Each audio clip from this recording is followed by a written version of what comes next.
राधे राधे दोस्तों, आज हम आपको सुनाएंगे एक चतुर इंसान और लोमड़ी की कहानी। अगर आप हमारे चैनल पर नए हैं तो प्लीज़ हमारे चैनल को सब्सक्राइब करें, वीडियो को लाइक करें और शेयर करें। एक गांव में रामलाल अपनी पत्नी के साथ रहता था। रामलाल बहुत ही गरीब था, लेकिन फिर भी दोनों पति पत्नी जितना भी कमाते उसी में खुशी खुशी अपना जीवन बिता रहे थे। रामलाल गांव के जमींदार के यहाँ काम करता था। उसे जितना वेतन मिलता वह उसी में खुश रहता था। रामपाल बहुत ही चतुर था। वह बहुत थोड़े में ही खुश रहना जानता था। एक दिन की बात है, सुबह सुबह रामलाल काम के लिए जा रहा था कि रास्ते में एक कुएं के पास जब रामलाल पहुंचा तो वह एक झाड़ी के पीछे छुप गया। रामलाल ने सोचा, जरा मैं भी तो देखूं यहाँ की औरतें जो गांव से पानी लेने आती हैं वह आपस में क्या क्या बातें करती हैं। अब रामलाल बड़े ध्यान से उन महिलाओं की बातें सुनने लगा। कोई औरत अपने पति की बुराई कर रही थी तो कोई अपने सास ससुर की, कोई अपने ननंद देवर की बुराई कर रही थी, कोई सास की, कोई ननंद की। इस तरीके से घर परिवार की बुराइयां कर रही थी। यह देखकर रामलाल को बड़ा अचंभा हुआ। अब रामलाल बोला, मनी मन छोड़ो, इनसे मुझे क्या है, इन महिलाओं की बात सुनने थोड़ी है, मैं तो अपने काम पर जाता हूँ, मुझे क्या करना है। और वह अपना इन बातों को झटक कर अपने काम पर चला गया। अब एक दिन की बात है, रामलाल को बहुत ही जरूरी काम से जल्दी जाना था। तो रामपाल ने अपनी पत्नी से कहा कि सुनो जरा भाग्यवान, मुझे सुबह जल्दी जाना है, इसलिए मैं आराम कर रहा हूँ। और यह कहकर रामपाल जो जल्दी सो गया। सुबह जल्दी उठकर रामपाल घर से निकल गया।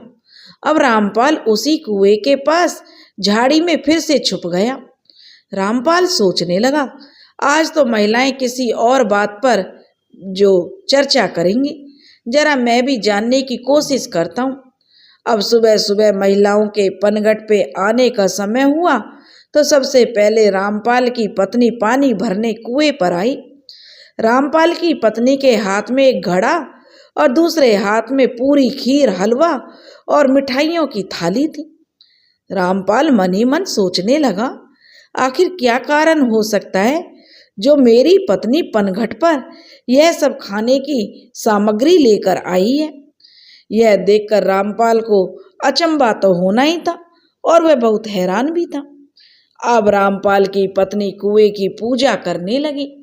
पूजा संपन्न होने के बाद रामपाल की पत्नी ने कुछ बोलना शुरू किया और कहने लगी, हे कुएं महाराज, मैं तुम्हें हलवा पूरी का भोग चढ़ाऊंगी, आप मेरी मनोकामना पूरी करो, मेरे पति जो अंधा हो जाए।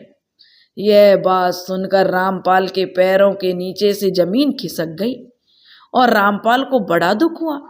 वह सोचने लगा, आखिर क्या कमी रह गई मेरे प्रेम में जो मेरी धर्म पत्नी मेरे अंधे होने का वरदान मांग रही है। रामपाल यह सुनकर बड़ा दुखी हुआ और अपने काम पर चल दिया। अब शाम को घर लौटा तो उसकी पत्नी अपने जो पति का इंतजार कर रही थी। रामपाल लौटा तो अपनी पत्नी से बोला, भाग्यवान, मेरी आंखों में आज जो ना कुछ मुझे साफ साफ दिखाई नहीं दे रहा, ना जाने क्यों आंखों में क्या हो गया है। अब दूसरे दिन रामपाल फिर काम से लौटा और रामपाल अपनी धर्मपत्नी से बोला, भाग्यवान, आज तो मुझे कुछ भी दिखाई नहीं दे रहा, लगता मैं अंधा हो गया हूँ। दूसरे दिन सुबह उठकर रामपाल फिर कुएं के पीछे झाड़ी में छुप गया। रामपाल की पत्नी सुबह सुबह पनघट पर पानी भरने गई और कुएं की पूजा करके बोली कि हे कुएं महाराज, आपने तो मेरी मनोकामना पूरी कर दी, अब मैं आपको भोग चढ़ाती हूँ, इसे स्वीकार कीजिए। अब रामपाल को पूरा विश्वास हो गया कि मेरी पत्नी मुझे अंधा समझ रही है। अब रामपाल शाम को जब वापस लौटा तो रामपाल के हाथों में एक लाठी थी और रामपाल अंधे होने का नाटक कर रहा था। जैसे सच में वह अंधा हो गया हो।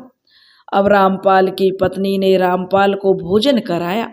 भोजन के बाद रामपाल की पत्नी ने रामपाल के लिए बाहर आंगन में बिस्तर लगा दिया और रामपाल को वहां पर सोने के लिए बोल दिया। रामपाल वहां सोने चला गया। अब रामपाल कहाँ सोने वाला था, नींद तो उसकी आंखों से कोसों दूर थी। वह तो बहुत चतुर था। वह रामपाल कुछ क्षण इंतजार करने लगा। रामपाल अंधे होने का नाटक तो कर ही रहा था। कुछ ही देर बाद बाहर से कोई आदमी आता दिखाई दिया। रामपाल सोने का नाटक करने लगा। जब वह आदमी नजदीक आया तो रामपाल ने देखा कि यह तो मेरा मालिक जमींदार है, जिसकी हवेली में मैं नौकरी करता हूँ। अब जो जमींदार रामपाल के घर में घुस गया। रामपाल की धर्मपत्नी और जमींदार एक दूसरे से प्रेम कर रहे थे। इतने में रामपाल वहां पहुंच गया। रामपाल की पत्नी घबरा गई और बोली, क्या हुआ है आपको? तो रामपाल कहने लगा, भाग्यवान, मुझे बड़ी प्यास लग रही है, मैं पानी ढूंढते ढूंढते यहाँ आ गया। तो वह उसकी पत्नी बोली, तुम विश्राम करो और मैं अभी पानी लेकर आती हूँ। और रामपाल जो पानी पी के बोला कि मैं पानी पी के चला जाऊंगा विश्राम करने के लिए।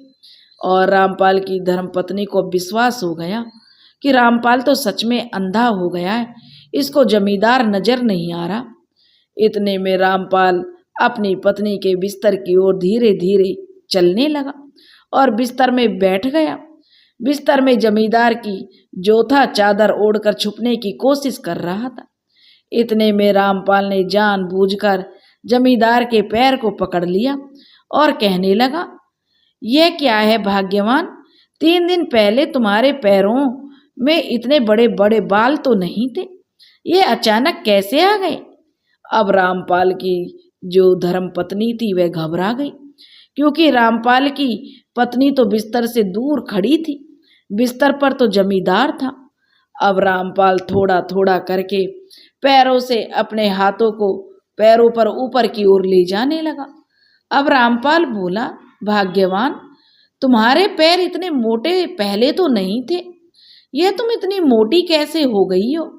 यह बात सुनकर जमींदार की सांसें रुक गईं। इतने में ही रामपाल ने कहा, सुनो भाग्यवान, मैं तुम्हारे मुख को छूना चाहता हूँ।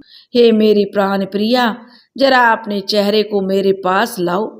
यह कहकर जमींदार के जो मुख की तरफ रामपाल अपने हाथों को उसे छूने के लिए लगाने लगा। तो रामपाल बोला, हे भाग्यवान, मेरी प्राण प्रिया, ये कैसी बीमारी हो गई है तुमको?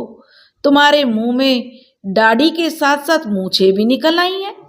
यह सुनकर ठाकुर की सांस अब जो रुकने लगी, वह बहुत घबरा गया। इतने में ही रामपाल बोला, हे प्राण प्रिय, यह तुम नहीं हो सकती, यह तो कोई और ही पुरुष है। तुमने तो भाग्यवान मेरे साथ विश्वासघात किया है। यह कहकर रामपाल ने उसी वक्त उन दोनों को मौत के घाट उतार दिया। अब जमींदार और अपनी पत्नी के शव को देखकर रामपाल बोला कि ऐसे तो मैं फंस जाऊंगा, क्या करूं? तो रामपाल की चतुर बुद्धि में एक विचार आया।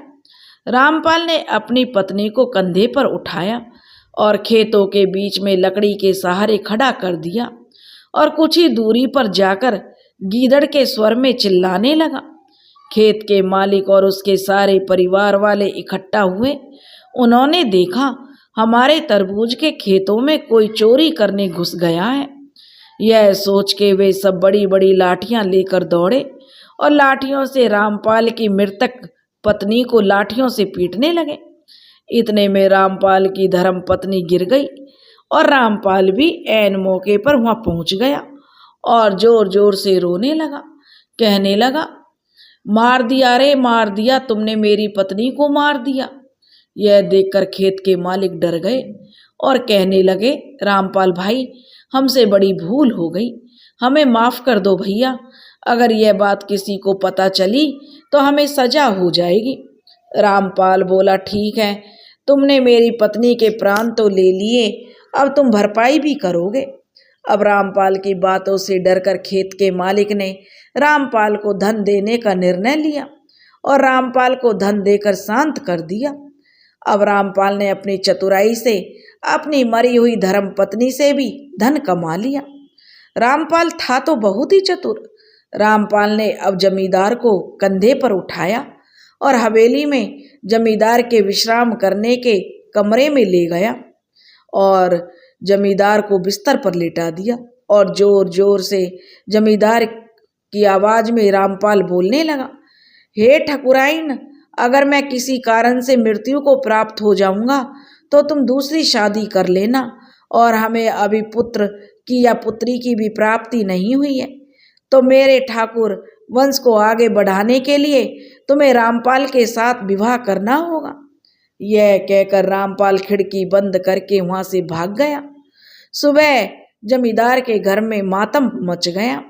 ठकुराइन रोने लगी और ठकुराइन को रोते देखने के लिए जो सारा गांव इकट्ठा हो गया कि ठकुराइन क्यों रो रही है। सारे लोग जमा हो गए।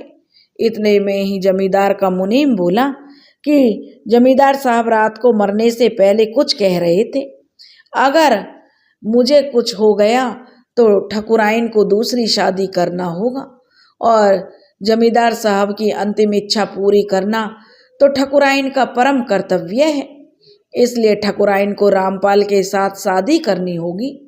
अब रामपाल को बुलावा भेजा गया। रामपाल वहां आ गया और रोने लगा। बोला, हे अन्नदाता, आपकी मृत्यु से मुझे बहुत ज़्यादा दुख हुआ है। और रामपाल नौटंकी ड्रामा करने लगा।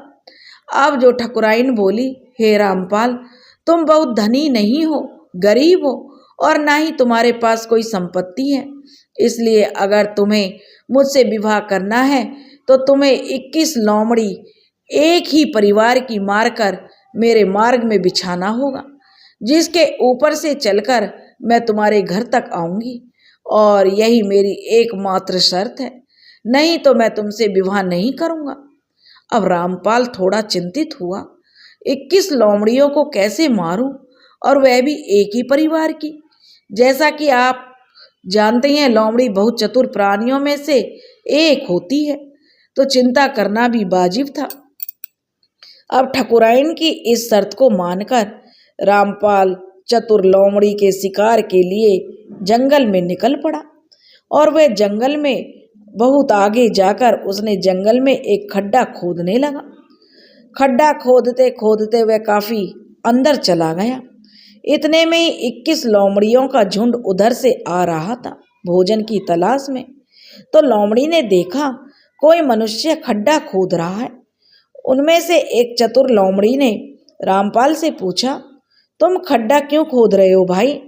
तो रामपाल ने बड़ी ही मीठी आवाज में कहा, लोमड़ी बहन, अभी अभी मुझे पता चला है आसमान ऊपर से गिरने वाला है, सब आसमान के नीचे दबकर मर जाएंगे, लेकिन मैं खड्डे के अंदर रहूंगा तो मैं बच जाऊंगा। यह बात सुनकर लोमड़ियों में हड़कंप मच गया। अब लोमड़ी बोलने लगी कि भैया हमें भी बचा लो, वरना हम भी मर जाएंगे। रामपाल बोला, जरूर बचा लूंगा, परंतु इसके लिए तुम सबको खड्डे में छुपना होगा। लोमड़ी रामपाल की बात मान गई और खड्डे में एक एक करके घुस गई। अब रामपाल के पास 21 लोमड़ी और वह भी एक ही परिवार की थी। रामपाल ने दूर जाकर वहां लोमड़ियों के छुपने के बाद एक बड़ा सा पत्थर फेंका। उसमें से आवाज आई धड़ाम और लोमड़ी समझी कि आसमान गिर गया, परंतु किसी दूसरी जगह आसमान गिरा है। अब लोमड़ी बोली, हे भैया हमें बाहर निकालो भाई। रामपाल बोला, ठीक है, मैं अभी तुम्हें निकालता हूँ बाहर। फिर रामपाल ने एक रस्सी बनाई और उस रस्सी को ठीक फांसी के फंदे की तरह तैयार कर दिया। अब रामपाल ने उस रस्सी को नीचे छोड़ा और रामपाल ने उन लोमड़ियों से कहा कि एक एक करके मैं तुम्हें सबको ऊपर खींच लूँगा, तुम एक एक करके अपनी गर्दन पर रस्सी में फंसा लो और मैं तुम्हें ऊपर खींचता हूँ। यह कहकर रामपाल ने बड़ी चतुराई से 20 लोमड़ियों को ऊपर खींच लिया। परंतु उनमें एक लोमड़ी बहुत चतुर थी। वह एक आंख से काणी थी, परंतु बहुत ही बुद्धिमान थी। उस लोमड़ी ने विचार किया कि अभी तक इस मनुष्य ने मेरे सभी साथियों को बाहर निकाला है, परंतु मेरा एक भी साथी मुझे देखने वापस खड्डे की तरफ नहीं आया। इसका मतलब है दाल में कुछ काला है। यह सोचकर उस चतुर लोमड़ी ने बड़ी चतुराई से अपने गले में रस्सी तो फंसाई, परंतु रस्सी गले से थोड़ी सी दूरी पर फंसाई ताकि वह मरे नहीं। इतने में ही चतुर लोमड़ी ने मरने का नाटक किया। अब रामपाल मन ही मन बहुत खुश हुआ और कहने लगा, 21 लोमड़ी का शिकार करके बहुत आनंद आया। यह कहकर वह 21 लोमड़ियों के गले से जैसे ही रस्सी निकालने लगा, वह चतुर लोमड़ी उठकर भागने में कामयाब रही। अब रामपाल को बड़ा दुख हुआ कि उसकी सारी मेहनत पर पानी फिर गया, परंतु रामपाल ने उस लोमड़ी को जाते हुए कहा कि मैं तुझे इतनी आसानी से छोड़ूंगा नहीं, और रामपाल दूसरा उपाय ढूंढने लगा। रामपाल भी बहुत ही ज्यादा चतुर था, वह हार मानने वालों में से नहीं था। इसलिए रामपाल शमशान घाट में जाकर सफेद कफन ओढ़कर कड़ी धूप में सो गया। अब इतने में ही वही चतुर लोमड़ी जो अपने परिवार के साथ वहां से गुजर रही थी, तो चतुर लोमड़ी का जो पति था वह चतुर लोमड़ी से बोला कि देखो, आज तो पेट भरकर भोजन मिलेगा। वह भी वहां देखो कोई आदमी मरा पड़ा है, क्यों ना हम उसे अपना भोजन बना लें। यह सुनकर वह चतुर लोमड़ी बोली कि यह वही चतुर मनुष्य है जिसने मेरे पूरे परिवार को मौत के घाट उतार दिया। परंतु लोमड़ी का जो पति था और उसके बच्चे थे वो नहीं माने, कहने लगे कि तुम बेकार की बातें करती हो, हाथ में आया भोजन भला कोई छोड़ता है। यह कहकर चतुर लोमड़ी का जो पति था वह जो रामपाल के पास गया और बोला कि यह मर चुका है। चतुर लोमड़ी भी अपने पति के साथ रामपाल के समीप आई और बोली, यह मर चुका है, देखो, मुझे नहीं लग रहा, यह नाटक कर रहा है। उसका पति बोला, यह मर चुका है, देखो, जरा भी हिलडुल नहीं रहा। और यह सुनकर रामपाल और पत्थर के जैसे बन गया। अब तो उसने सांस भी रोक ली। अब रामपाल को उस चतुर लोमड़ी का इंतजार था, परंतु चतुर लोमड़ी बोली, मुझे जरा भी विश्वास नहीं है अभी भी। तो लोमड़ी की जो पति था वह कहने लगा, अरे मैं इसे अपने जो दांतों से एक उंगली इसकी चबा कर देखता हूँ। तो उसके पति ने अपने दांतों से एक उंगली चबा कर देखी और चतुर लोमड़ी को दिखाया। रामपाल ने उस दर्द को सहन कर लिया, परंतु वह हिला नहीं। अब चतुर लोमड़ी और उसके पति को पूरी तरह विश्वास हो गया कि यह सच में मरा हुआ आदमी है। चतुर लोमड़ी का पति अपनी पत्नी से बोला कि देखो, मैं इसे सिर की तरफ से खाऊंगा और तुम इसे पैरों की तरफ से खाना। चतुर लोमड़ी का पति जब रामपाल को सिर के पास खाने पहुंचा तो रामपाल ने जो चतुर लोमड़ी के पति को पकड़ लिया और उसे मार दिया। यह देखकर चतुर लोमड़ी अपने बच्चों के साथ दुम उठाकर वहां से भाग गई। अब रामपाल ने 11 लोमड़ियों को अपने जो ठकुराइन के घर से रास्ते में बिछा दिया अपने घर तक, जिस पर ठकुराइन चलकर आई और रामपाल से विवाह कर लिया। अब रामपाल बहुत धनी आदमी बन गया। हवेली, घर, जमीन, धन दौलत सभी रामपाल के पास थी। रामपाल अब ठकुराइन के साथ सुखद जीवन जीने लगा। दोस्तों, अगर आपको हमारी कहानी पसंद आई हो तो प्लीज़ हमारे चैनल को सब्सक्राइब करें, वीडियो को लाइक करें और शेयर करें। राधे राधे।